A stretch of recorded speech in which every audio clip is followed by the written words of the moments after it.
Que el Señor los bendiga, queridos hermanos, queridos amigos.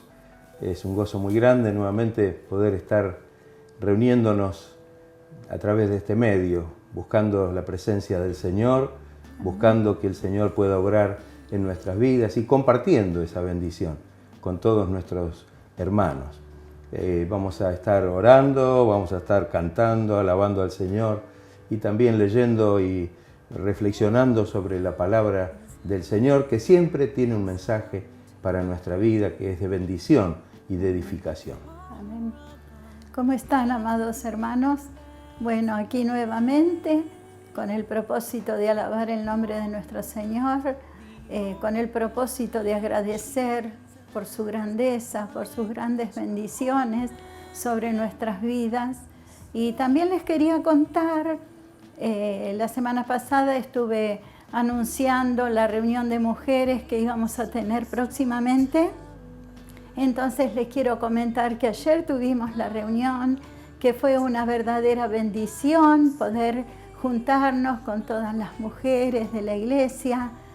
Algunas todavía no se han podido acercar, por las que estamos orando para que el Señor les apareje, les acomode los tiempos, pero fue una verdadera bendición. Y también agradecidos a Dios que de a poco nos va permitiendo que podamos ir retomando las actividades de nuestra iglesia, que eran muchas y han quedado ahí postergadas, pero gracias a Dios que día a día nos está dando la fuerza y la posibilidad para poder retomar todas las tareas que estamos acostumbrados a hacer para Dios. Antes de ir a la palabra, vamos a unir nuestras voces para alabar y para bendecir el nombre de nuestro Señor.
Vamos a leer la palabra del Señor en el Evangelio según San Juan, en el capítulo 3, los versos del 14 hasta el 21. Dice así la palabra del Señor. Y como Moisés levantó la serpiente en el desierto, así es necesario que el Hijo del Hombre sea levantado, para que todo aquel que en él cree no se pierda, mas tenga vida eterna. Porque de tal manera amó Dios al mundo, que ha dado a su Hijo unigénito, para que todo aquel que en él cree no se pierda, mas tenga vida eterna. Porque no envió Dios a su Hijo al mundo para condenar al mundo, sino para que el mundo sea salvo por él. El que en él cree no es condenado, pero el que no cree ya ha sido condenado porque no ha creído en el nombre del unigénito Hijo de Dios. Y esta es la condenación, que la luz vino al mundo y los hombres amaron más las tinieblas que la luz, porque sus obras eran malas. Porque todo aquel que hace lo malo aborrece la luz y no viene a la luz, para que sus obras no sean reprendidas. Mas el que practica la verdad viene a la luz para que sea manifiesto que sus obras son hechas en Dios. Este pasaje tiene que ver con lo que dice aquí Jesús, con el pasaje del libro de Números en el Antiguo Testamento, capítulo 21, versículos del 5 al 9, que lo quiero leer para que hagamos una relación.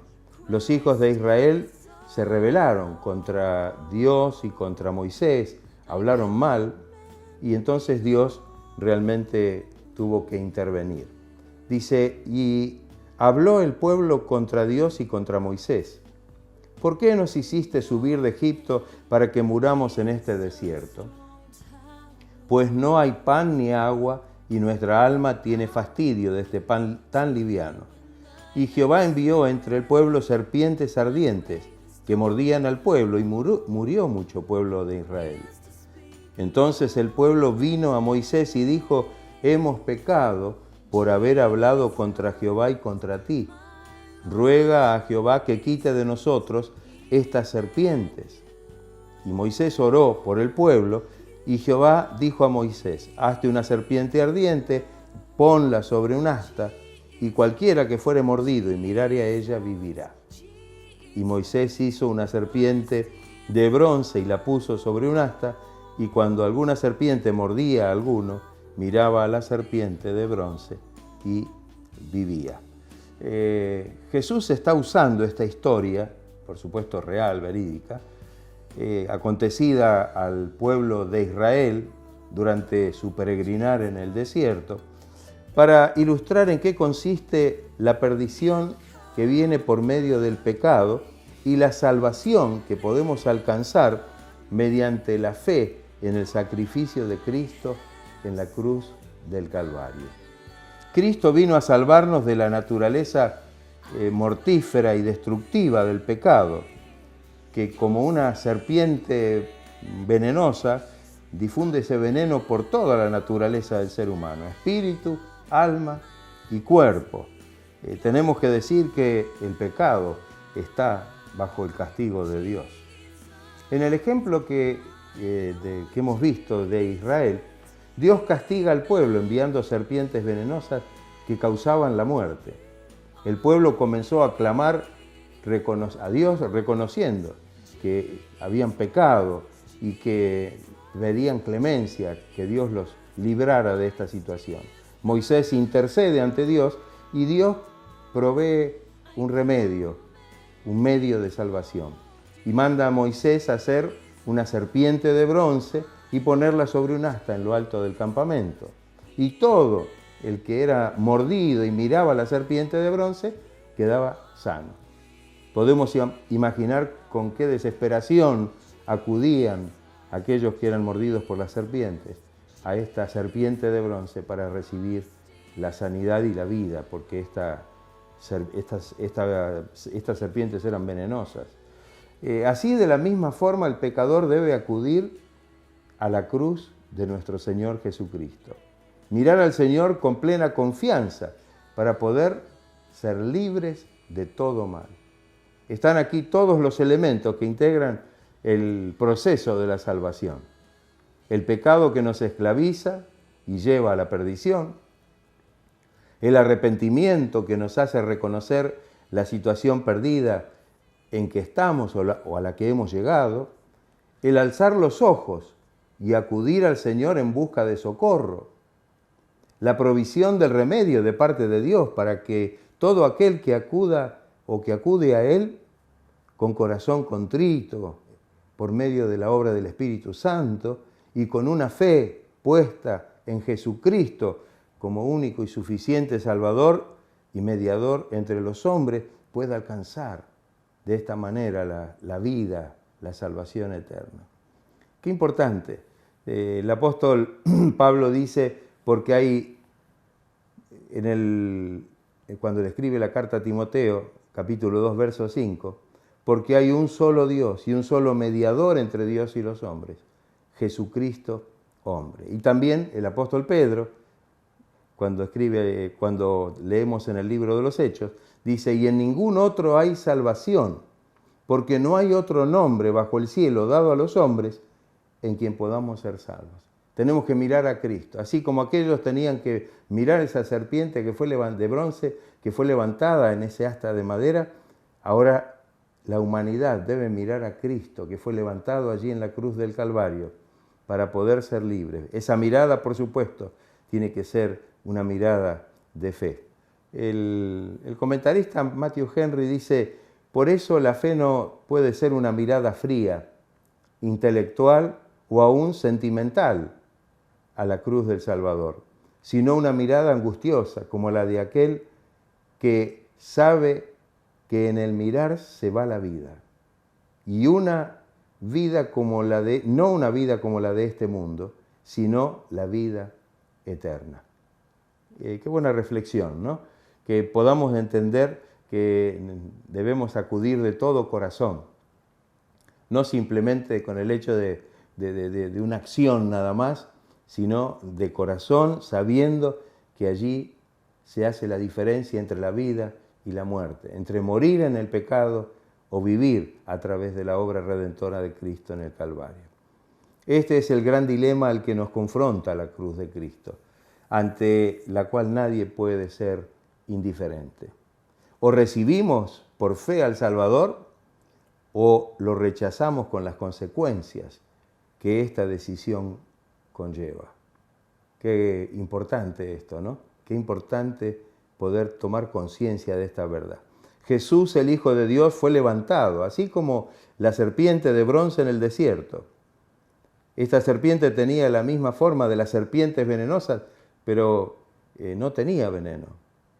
Así Jesús vino en semejanza de carne, de pecado, dice la palabra, pero sin pecado. En el libro de Romanos, capítulo 8, verso 3, dice el apóstol Pablo, Dios, enviando a su Hijo en semejanza de carne y de pecado, y a causa del pecado, condenó al pecado en la carne. Y Hebreos 4:15, porque no tenemos un sumo sacerdote que no pueda compadecerse de nuestras debilidades, está hablando de Cristo, sino uno que fue tentado en todo, según nuestra semejanza, pero sin pecado. Ahí está el paralelismo ¿no? Y así como la serpiente de bronce fue levantada sobre un asta, Cristo fue levantado sobre el madero, sobre esa cruz. Jesús establece un vívido ejemplo de una manera maravillosa de aquello que pasó hace tantos siglos atrás. Porque en definitiva, aquel que mira a la cruz, aquel que mira a Cristo, que fue levantado sobre esa cruz, recibirá la bendición, recibirá la salvación.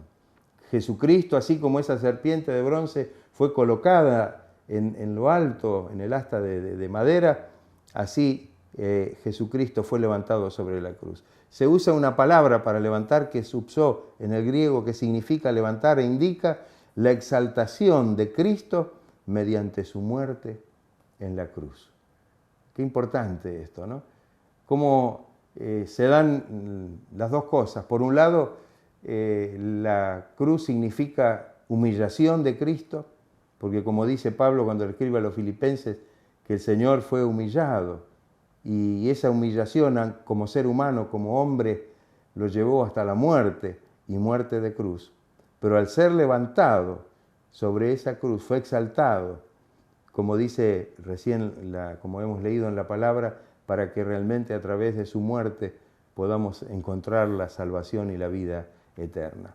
El versículo 15 del pasaje de Juan dice, para que todo aquel que en él cree no se pierda, mas tenga vida eterna. Es evidente que la crucifixión de Cristo no salva automáticamente a nadie. Solamente son salvos los que por fe creen en la provisión que Dios ha hecho a través de Jesucristo allí en la cruz. La palabra clave en este pasaje es creer. Esa palabra es tan importante, pero no como una vaga creencia. Sí, creo, pero yo creo que... ¿Cuántas veces usamos esa palabra creo, inclusive para denotar duda? Creo que tal cosa. Sin embargo, la palabra creer, y especialmente en los escritos de Juan, tanto en el Evangelio de Juan como en sus cartas apostólicas, en sus epístolas, esta palabra significa tener fe, significa una creencia profunda, una convicción de corazón, tener una verdadera fe. Y el que tiene esta fe, dice la palabra, también tiene esperanza. Porque ¿qué dice la definición de fe que encontramos en la misma palabra de Dios? Que la fe es la certeza de lo que se espera. Es decir, que nutre nuestra esperanza en el Señor. Otra de las verdades que sobresale de estos textos es la universalidad de esta oferta de salvación. Porque dice el texto a todo aquel, sin distinción. Qué maravillosa gracia que todas las personas, quien quiera que sean, tienen acceso a ella sin ninguna acepción. Dios quiere salvar a todos. Dice la palabra que Dios no quiere que nadie se pierda. Él quiere que todos procedan al arrepentimiento. En el verso 16 sigue diciendo un texto muy conocido por todos, se dice que es el Evangelio en miniatura. Dice, porque de tal manera amó Dios al mundo, que ha dado a su Hijo unigénito, para que todo aquel que en Él cree no se pierda, mas tenga vida eterna. Esta es la proclama del Evangelio, esta es la buena noticia, que Dios nos ama, y tan grande es ese amor de Dios, que dio a su Hijo unigénito, lo entregó a morir por nosotros, en nuestro lugar, allí en la cruz, para darnos salvación. Esta es una descripción perfecta del amor de Dios. No hay nada que pueda realmente mostrarnos de una manera más acabada y perfecta el amor que Dios ha tenido por nosotros y que tiene por nosotros. Ese amor ágape, expresado en la entrega y en el sacrificio. Dice la primera carta de Juan, capítulo 4, verso 9, en esto se mostró el amor de Dios para con nosotros, en que Dios envió a su Hijo unigénito al mundo para que vivamos por Él. En esto se mostró el gran amor que Dios tiene por nosotros. Y todo esto en realidad con un solo propósito, para que el que en Él cree no se pierda, mas tenga vida eterna. Dice el apóstol Juan, en la primera carta, nuevamente en el capítulo 5, versos 11 y 12, y este es el testimonio, que Dios nos ha dado vida eterna, y esta vida está en su Hijo. El que tiene al Hijo tiene la vida, el que no tiene al Hijo de Dios no tiene la vida. Qué importante, ¿no?, que podamos reconocer esta gran verdad. El que acepta, el que recibe a Jesucristo, tiene la vida eterna, ha recibido esta vida gloriosa. En el siguiente versículo dice el texto que leímos al comienzo, la lectura, porque no envió Dios a su Hijo al mundo para condenar al mundo, sino para que el mundo sea salvo por Él. Jesucristo vino a la tierra con el único propósito de salvar a la humanidad. Aunque Él, el ser humano, estaba convicto del pecado, y Dios tenía todas las razones para condenarlo, por ser el mundo culpable de lesa majestad divina.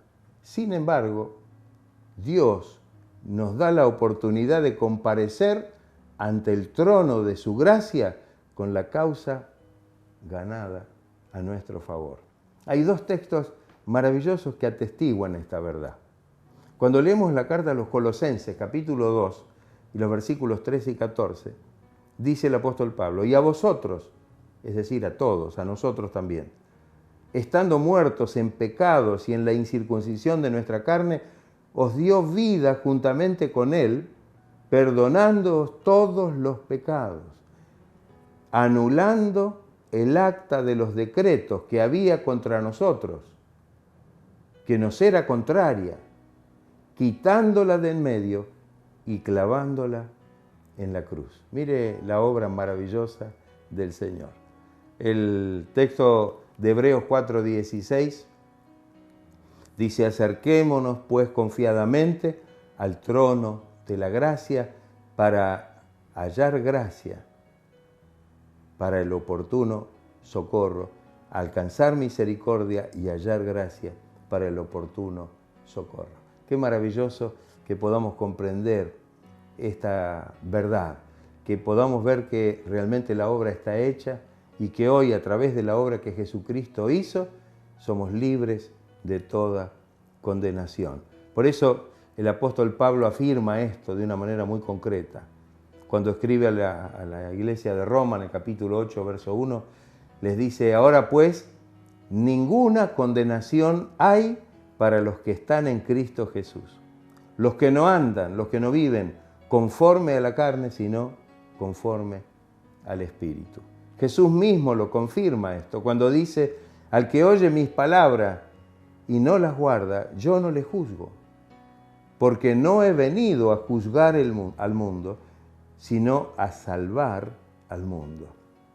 Qué importante que podamos comprender esta verdad, que Jesucristo vino a salvar a la humanidad. El texto siguiente, el 18, dice, el que en Él cree no es condenado, pero el que no cree ya ha sido condenado, porque no ha creído en el nombre del unigénito Hijo de Dios. Es un hecho maravilloso que por la fe en Cristo y por su obra redentora somos libres de toda condenación. Somos justificados delante de Dios. Tenemos vida eterna. En Romanos 5, capítulo 5, versos 1 y 2, dice un texto muy conocido, dice, justificados pues por la fe, tenemos paz para con Dios por medio de nuestro Señor Jesucristo, por quien también tenemos entrada por la fe a esta gracia, en la cual estamos firmes y nos gloriamos en la esperanza de la gloria de Dios. Qué hermoso, ¿no? Que podamos tener esta confianza realmente en el Señor. Cuando observamos en este versículo 18 las dos frases, no es condenado y ya ha sido condenado, la primera está en tiempo presente, pues mediante la fe salimos del estado de condenación y somos constituidos justos en la presencia del Señor. Y la segunda frase, que dice, ha sido condenado, está en el tiempo pretérito perfecto, lo cual, por lo cual no tiene que esperar en un veredicto final, pues su incredulidad le ha cerrado la puerta a la salvación y solamente esa puerta puede abrirse a través de la fe, de venir al Señor, de venir ante su trono de gracia con fe, sabiendo que podemos alcanzar la salvación y ser libres de esa condenación. Los versos 19 y 20 dicen, y esta es la condenación, que la luz vino al mundo y los hombres amaron más las tinieblas que la luz, porque sus obras eran malas. Porque todo aquel que hace lo malo aborrece la luz, no viene a la luz, para que sus obras no sean reprendidas. En estos versículos la figura ahora cambia de la vida a la luz y de la incredulidad a las tinieblas, en la terminología de estos versículos. La luz descubre lo que está escondido a la vista. ¿Podríamos imaginar a un mundo sin luz?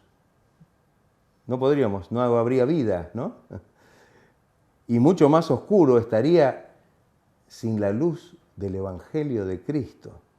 No hay forma de explicar la razón por la cual los hombres prefieren más las tinieblas que la luz de Cristo.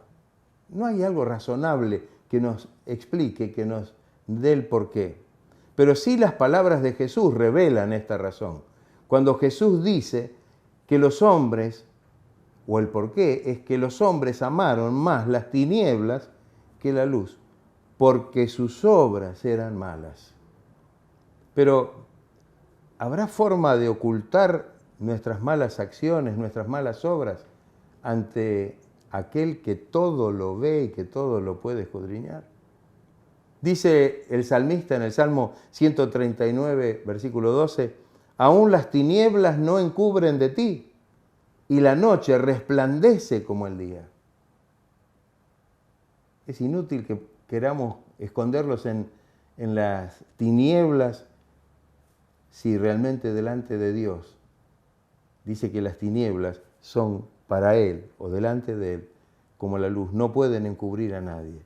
De esta manera la ignorancia voluntaria y deliberada, lejos de excusar el pecado o al pecador, agrava la situación, pues dice que amaron más las tinieblas y aborrecieron la luz. La palabra de Dios, el Evangelio de Cristo revela que el pecado del ser humano, no para que el ser humano sea condenado, sino para que a través del camino del arrepentimiento y de la fe reciba el perdón y reciba la justificación para vida y reciba una herencia eterna en los cielos. Sí, la palabra del Evangelio, el Evangelio de luz, ilumina y alumbra y descubre y revela la situación de cada persona y de cada vida y de lo que hay interiormente en cada vida. Pero no para condenación, porque dice que el Señor no vino a condenar, sino para que a través del arrepentimiento y de la fe podamos acercarnos y recibir la bendición de Dios en nuestra vida. Qué importante que podamos realmente tener en cuenta esto para acercarnos con confianza al trono de la gracia y de la misericordia. Como dijimos hoy, no es el trono de condenación, es trono de misericordia, es trono de gracia, es trono de perdón. Dios, que es verdad, luz y vida, y Satanás, que es engaño, tinieblas y muerte, forman aquí un contraste. Estos versículos claramente muestran este paralelismo que existe.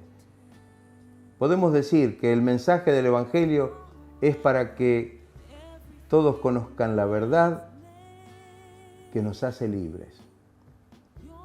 Porque la palabra de Dios, el mensaje de Dios, la palabra de Cristo es la verdad. Dice el Evangelio de Juan, capítulo 8, versículos 32 y 36, y conoceréis la verdad, y la verdad os hará libres, así que si el Hijo os libertare, seréis verdaderamente libres. El mensaje del Evangelio nos llama de las tinieblas a su luz admirable.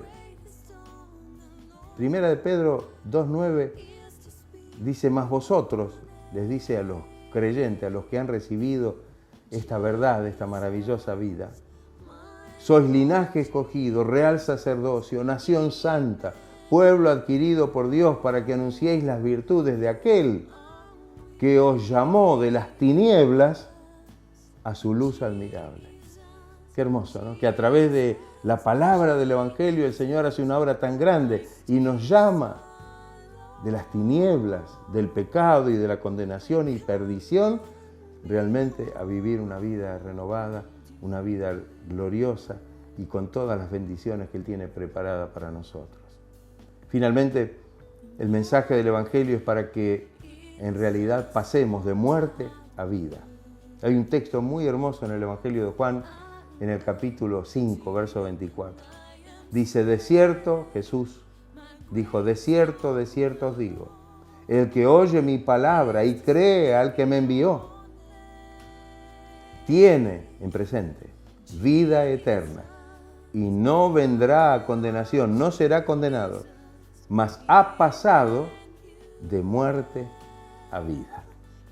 Yo creo que esta palabra es tan amplia para que nosotros podamos abrir nuestros corazones, para que podamos mirar esa cruz donde Cristo fue levantado, que podamos levantar nuestros ojos a la cruz de Cristo con un corazón contrito, humillado, abiertos, con arrepentimiento y con fe en su presencia, para pedirle el perdón y para recibir ese perdón maravilloso, la justificación, como dijimos antes, de vida, y que en ese mismo instante pasemos de muerte a vida, de la muerte espiritual, de la muerte por el pecado, de la muerte que nos impedía tener una relación y un contacto con Dios, a una comunión maravillosa y perfecta con Dios por medio de Jesucristo.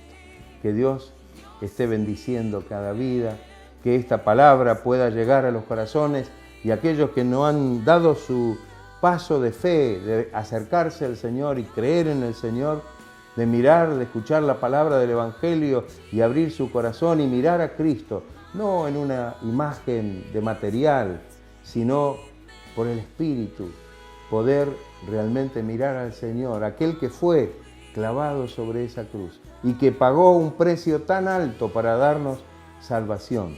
El apóstol Pedro dice que el precio que pagó el Señor no fue ni plata ni oro, sino su preciosa sangre que fue derramada allí en la cruz.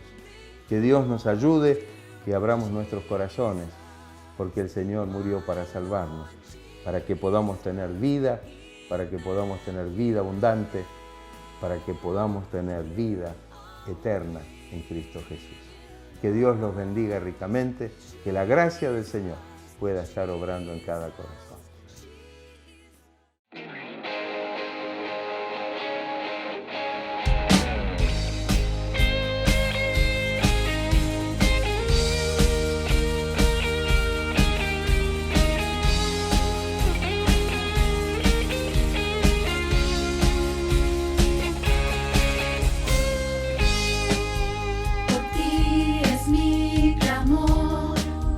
Y sin ningún temor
hermanos amados, ya llegando al término de nuestra transmisión. Le damos gracias a Dios que nos permitió alabar su nombre y nos permitió escuchar el mensaje de la palabra, que es viva y eficaz y más cortante que toda espada de dos filos. Gracias a nuestro Dios poderoso, porque hasta aquí nos ha ayudado y nos ha guardado, nos ha protegido. Y gracias a Él podemos seguir avanzando, caminando en su camino, en un camino de bendición, de crecimiento espiritual. Sabemos que nos lleva a la gloria eterna. Y ahora vamos a estar orando por todas las necesidades, y así como estamos nosotros acá y nos unimos para orar, ustedes únanse allí en su hogar con todos los miembros de la familia para clamar delante del Señor, pero no solamente para pedir, sino también para agradecer todo lo que Él nos da en cada momento de nuestra vida. Vamos a estar en oración entonces, todos unidos. Señor, te damos muchas gracias por este tiempo que nos has permitido estar en tu presencia, disfrutar, Señor, y en comunión espiritual con todos nuestros hermanos, con todos nuestros amigos. Yo te pido, Señor, que tu gracia divina pueda estar obrando en cada vida y en cada corazón. Que tu bendición pueda estar, Señor, sobre cada uno de ellos. Señor, seguramente hay peticiones en los corazones y pedimos, Señor, que tú obres conforme a tu gran misericordia. Si hay enfermedad, si hay, Señor, angustia, si hay dolencia, si hay, Señor, depresión, yo te pido, Señor, que obres con poder, que sanes, que libres, que levantes, que des vida y vida en abundancia. Señor, bendice a los hogares, bendice a las familias. Señor, que traigas paz, que traigas bendición, que traigas armonía y que traigas prosperidad. Abre puertas de bendición, Señor, de trabajo a aquellos que no lo tienen, y que tú estés bendiciendo y supliendo toda necesidad conforme a tus riquezas en gloria. Señor, lo pedimos todo en el nombre de nuestro Señor y Redentor Jesucristo, para gloria, para honra y alabanza de su nombre. Amén. Gracias, Señor amado. Gracias, Señor. Gracias. Señor. Gracias, Jesús. Señor. Gracias, Señor. Amén. Hermanos, nos despedimos de ustedes en el amor de nuestro Señor Jesucristo. Que el Señor los bendiga ricamente.